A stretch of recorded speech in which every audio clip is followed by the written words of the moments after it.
Hello, everyone, again. The next speaker is Imen Ayari, and she will be talking about software-inspired workflow for data analysis. Imen has just had her master's degree in data science for business. She is currently working as a lead data analyst and a project manager at Datagram, a French tech company specialized in e-retail and e-commerce and analytics. All right, Imen, now the floor is yours. For the session goals, I feel like I had the need to talk about archaic code project in data-driven jobs because it's something that I have witnessed myself. Second thing is testing. Testing is something which is very, very needed in software development projects, and it's actually something which when it's not there, it's a problem. And, the third thing is towards modular architecture / design. Why do we need a workflow? This is a question that I have asked myself before doing this presentation, and I have tried to kind of brainstorm with myself to see if I'm in the right track to why do we need a workflow, and if we actually need it in data-driven jobs. As a data analyst, I actually see myself doing a lot of scripts. Sometimes I use a lot of Jupyter notebooks because I feel like some things, some rituals that I do are repetitive. And so something that I have learned from some personal and study project in the university in software, for example, is that abstraction is superior to implementation. What does that mean is we as data analysts or data scientists, when we face some problems, we go and we go find solution for our key problems in, I don't know, say Stack Overflow, for example, or all over the internet. And then we kind of had the reflex, for example, to just copy and paste, especially when we are in Jupyter notebooks, for example. And so this habit is makes us depending more and more on implementation and not abstractions. When we depend on abstractions, we define a clear path for our work. It will be reproducible, it's easily tested, and we can collaborate more with our teammates if you're working on a team, for example. Second thing, why do we need a workflow? We need a workflow because when having a workflow, we need a workflow actually which has testing habits, which has testing repositories, for example. And this habit, I think, in data-driven jobs need to be implemented and followed in all of the projects, because testing will make us do reproducible, will make us do reliable code, and a code which is which gives us instant feedback about for example, I don't know, it will give us instant feedbacks about the quality of our code. If we are not testing, we do not know if we have looped some things or if we have forgot some use case, for example. The third thing is easier automation and better collaboration. It strikes me sometimes that we are selfishly coding in Jupyter notebooks, for example, or we're transforming to scripts, to daily scripts, that we do not think of our teammates, or we do not think about the next person which is going to come and work on our code when it's not clear, when it's not following a path, let's say, or a clear design. It's actually more difficult to understand and to work on, and so it's not scalable. And last thing, I think, for example, virtual environments, which is the thing in Python project, sometimes it's not enough setup for a project.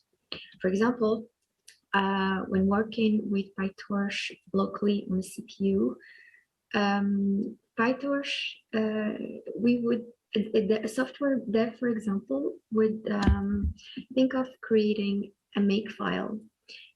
If you don't know what a makefile is, a makefile is a file which inside we can list some instructions, and these instructions we give to the system and tell him to and tell it to execute these rules or these command lines in that order, for example, or as written in the makefile. And so this is a live example for why virtual environment, for example, it's not enough, because we need more than that to make this the setup for a certain example of project, for example. So next on is the next question that I asked myself was, how does archaism look like in a project? And I think this is an easy question because I have seen this so many times in my projects, in my private projects in university, or personal projects when I started learning data analysis and data science. And so archaism, when it's the chaos in your repository, and when you have multiple unnamed properly Jupyter notebooks, so you end up with an entitled 1, an entitled 2, an entitled test, etc. And so you end up with a never-ending list of unentitled Jupyter notebooks, which is not good in the long run, because at some point you would need to go back and check something, or you need to go back and borrow, let's say, a piece of code from that Jupyter notebook, or let's say that you want to make it reproducible, for example. So it's like doing the same all over again every time. Archaism also looks in, we identify archaism in no clear designs. No clear designs when we have not a clear structure which can help us test our code easily. Not a defined pipeline, of course, because sometimes we have a separate jobs, script jobs for tiny little thing, tiny, very defined little things, and we take a lot of time to assemble, let's say, a defined pipeline, and we can lose so many time because we're not testing it. We're not testing our code, and so we can lose so many time trying to define our pipeline. So here I'm going to jump quickly to what I have prepared. So just stop sharing, and I will share again another screen. So I have tried to construct a little project, a small project which illustrate, for example, archaism versus tested code, in which I have implemented a virtual environment, a Jupyter notebook, for example. And so here the my code. So this is my first Jupyter notebook, for example. So the idea is to read a QR code and to decode it, or read what's decoded in the QR code. So this is actually a very first step in a project, for example, very simple. And so here, as a first step, what I need to do in every other project, So I make a cell for my imports. Here I'm going to import my pillow, and I'm going to import my PZ bar for decoding the images. And so after that, I just going to load the picture and read it, and then afterwards I just need to like print the output of the data encoded. In my main project, in a project like this, if I need to go from a Jupyter notebook to a script or an executable Python file, what the first reflex is make my imports and then reproduce the same things, but here not in a cell-oriented like format, but rather in an executable Python file with written codes, etc. Here, for example, in my even if my project is called Archaism, I have the reflex to show the makefile. So here the makefile, my makefile is for Linux, for example, to set up my my Linux environment, to install libraries, to activate my virtual environment, to install requirements, etc. And then to run it, to run the Python main.p. So here I have all my requirements. I have my virtual environment, etc. And so when I execute this makefile, when I say like make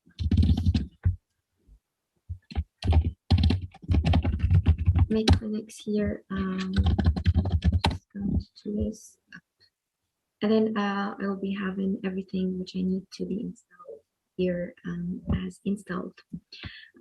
Next up is this.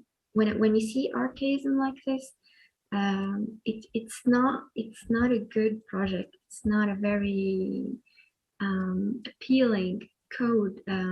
It's even if it's the very first steps, we have a clear idea that what's coming next, it's not going to be as good. And so the next project is the project what I call Test is Doubt. Test is Doubt because we are constantly putting into checks our code and the quality of our code, because all what we want is a code which is reproducible, which is clean, which is not going to be a headache when we move on to the next steps of the project. And so test is doubt. We still have a Jupyter notebook, but here we have commented our notebook, for example. So in the last Jupyter notebook, we don't have any clear idea of what we're doing in the cells, if not for reading the code and trying to understand what exactly we are doing. And so this is how to decode a QR code with PZ bar. So next up, I'm going to do my imports classic. Then the idea is to document or to make comments every step of the road.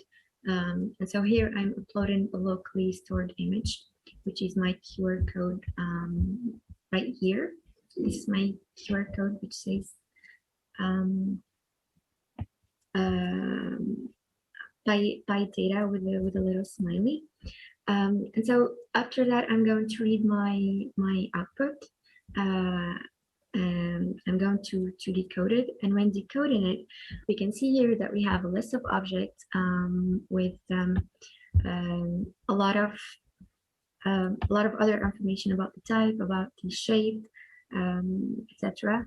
And we are only interested in the data part.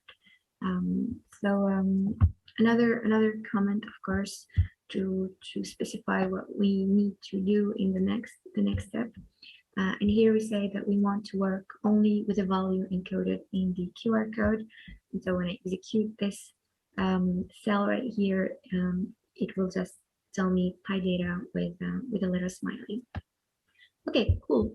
So now going back from this to trying to structure my code, I thought about having CRC repo, and then inside it I'm going to have a QR code, and last but not least I'm going to have a main.p, and the main will execute everything in order as I want it. And so in the decode.p, here I will probably think of making a function. So get data from QR code needs the str as the path of the QR code image. And then after that, I'm just going to return the data encoded. So here, as we say, as we see, it's different from my other main.py function. And my main.py will probably look something like this. In the other code, in the archaism code, for example, we didn't have any sysargv params, for example, and we didn't have the main as a main as defined in Python. We didn't have any imports. Everything was done in that instance for that code specifically. And so here, classic, I'm just going to import my function, give it the path that I set right here, and then print the value. And here, if I needed to check my make file, so I have my virtual environment set up, set for my requirements, etc. And I have the test. So if I need to run this code, for example, to this, so make run, it will run the this instance from my virtual environment. So it's clear that it's PyData, and then if I want to test it, because good code needs good tests. So here I have added some tests. So right here the test should get value from QR code. Here I have followed the arrange act assert for testing. And so, for example, if I needed to run my test to see if the value in the QR code says PyData, for example, does it really say PyData? I'll just do make test, and then it says yes, correct. It does say like that. However, if I needed to, for example, change something, make test, and here I'm going to find immediately that it's failed, and so probably I have uploaded the wrong QR code, for example, or something like that. So that's about it. And the next thing that we would think about probably is to set a modular architecture or design. For example, I am a very fan of hexagonal architecture. I find it very interesting. I find it very modular. I find it very specific, and it's easily tested. So it's a good example to follow on and to learn, actually, because we need to always set up something and then follow it. It's like making a plan and then following it along with the builds step by step. So just going back to my presentation real quick. Imen, excuse me, you have 4 minutes left. Yes, thank you very much. We are about to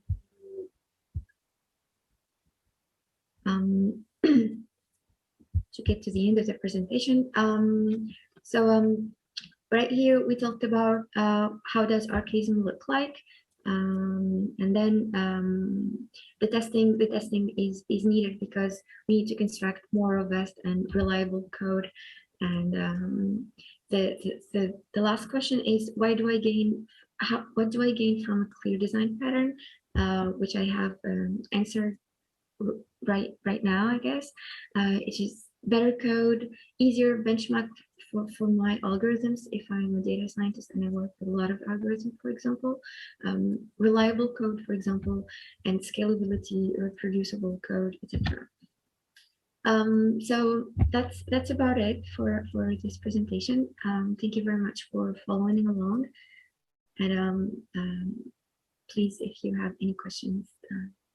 Imen, I think there is one question about unit tests for from Thomas about unit tests for specifically testing return values against a test case. How does this help with experimental analysis in real life? I think you can answer this one before we move to the next presentation. All right. It does help.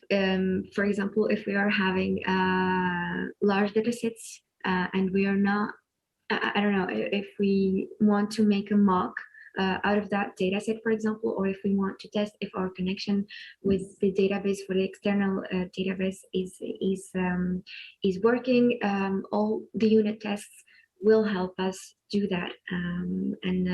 Probably not exactly in the exploratory part, because that depends on the very implementation of the dataset as we are going step by step. But for everything like connection, like database, the data extraction, etc., it's very, very helpful. I have tried it in so many projects, and it works like a charm, and it's a lifesaver. I hope that I have answered you. Okay, thank you, Imen. And let's move on to the next presentation.